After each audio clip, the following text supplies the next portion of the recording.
السلام علیکم ویورز، امید کرتی ہوں سب خیریت سے ہوں گے اور سب کے لیے قرآن پاک کا ترجمہ عملی زندگی میں مددگار ثابت ہو رہا ہوگا۔ اللہ پاک ہمیں ہدایت کاملہ عطا فرمائے، اللہ پاک ہمیں شعور عقل عطا فرمائے کہ ہم سمجھ سکیں، ہم جان سکیں اور ہم قرآن پاک کے بتائے ہوئے اصولوں کے مطابق اپنی زندگیاں گزار سکیں۔ آمین ثم آمین۔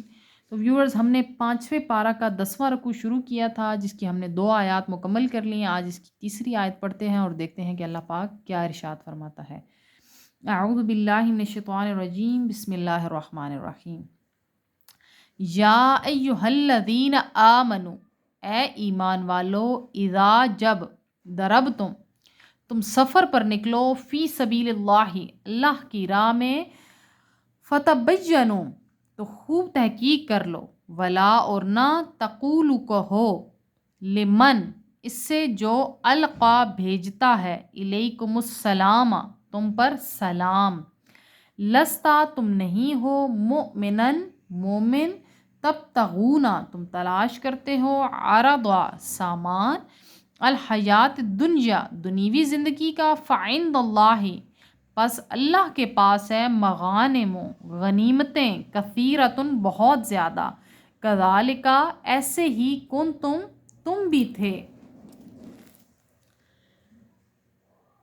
من قبل اس سے پہلے، فمن اللہ پھر اللہ تعالی احسان فرمایا اللہ تعالی نے، علیکم تم پر، فتبینوا اور تم خوب تحقیق کر لیا کرو، ان اللہ بے شک اللہ تعالی کانا ہے، بما اس سے جو، تعملون تم کرتے ہو، خبیرن خبردار۔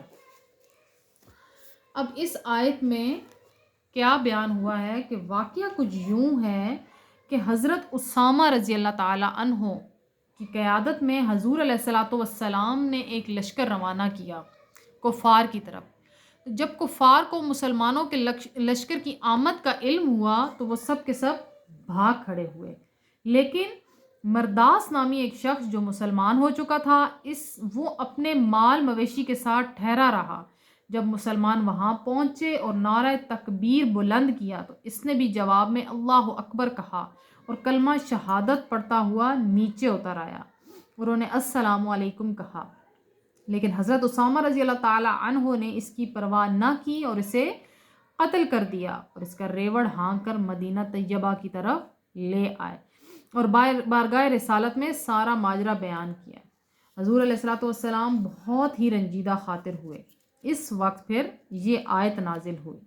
اب پچھلی آیت نے مسلمانوں کو حالت امن میں مسلمان اور غیر مسلم کو قتل کرنے سے منع کیا، جبکہ اس آیت میں حالت جنگ میں بھی غور فرمائیں کہ میرا اللہ اپنے بندے سے کتنا پیار کرتا ہے کہ حالت جنگ میں بھی بلا وجہ قتل و غارت سے روک دیا کہ جب تک تمہیں یقین نہ ہو جائے کہ جنگ کرنے والا کافر ہے، اور اس وقت تک تم اس پر ہاتھ نہ اٹھاؤ، اور اگر کوئی عین وقت پر بھی اسلام قبول کر لیتا ہے، اظہار اسلام کر لیتا ہے، تو پھر تم مال غنیمت کے حصول کے لیے اس کی شہادت یعنی اس کے اسلام کو رد نہیں کر سکتے ہو۔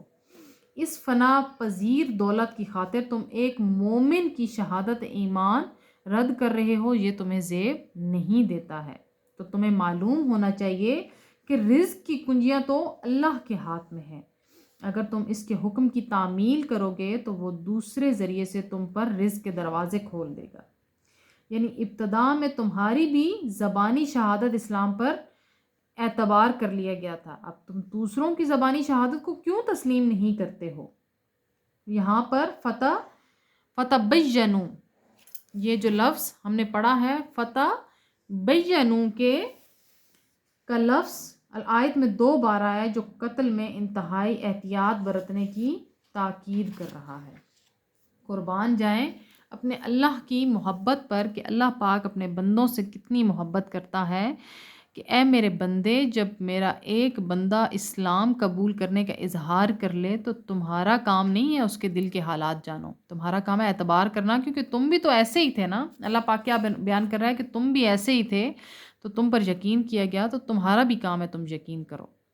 اللہ پاک ہم سب کو ہدایت عطا فرمائے اور ہم سب کو سمجھ عطا فرمائے۔ وآخر دعوانا ان الحمد للہ رب العالمین۔